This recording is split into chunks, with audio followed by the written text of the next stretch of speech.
In June of 1981, some very unusual cases of a fatal pneumonia came across my desk. I was chief of research in sexually transmitted diseases at the CDC. One of our areas of focus was a hepatitis B infection and the testing of a hepatitis B vaccine, including the testing in gay men. We began really with trying to identify what the problem was, to come up with a case definition, which soon expanded from the fatal pneumonia and other fatal infections to some very rare cancers that were linked by a suppression of the immune system. We now know that when those first 5 cases were reported in gay men in 1981, there were already 250,000 gay men in the US who had been infected with a virus which would ultimately kill them before therapy became available. People went from complacency and denial of the problem to fear and panic about the scope of it. Could you get it from sitting on a toilet seat? Could you get it from eating dinner with people who had it? Was it safe to care for people who had?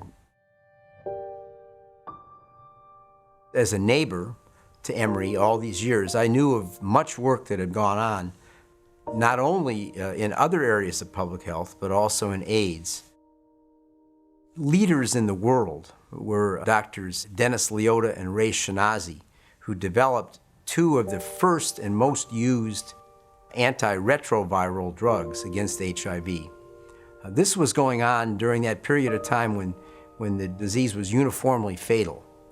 And their drugs, 3-TC and FTC, the latter named Emtreva after Emory, were developed here on our campus at Emory and have gone on to save literally millions of lives throughout the world.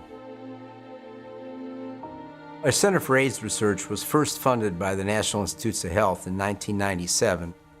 Its major focus is prevention of HIV.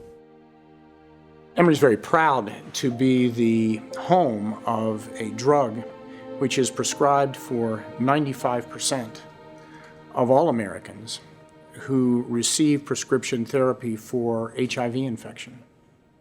The university ultimately received $540 million, much of which has been reinvested in pursuing a strategy to recruit distinctive faculty, to invest in laboratory facilities, and to invest in some of our existing faculty here to do more and better science.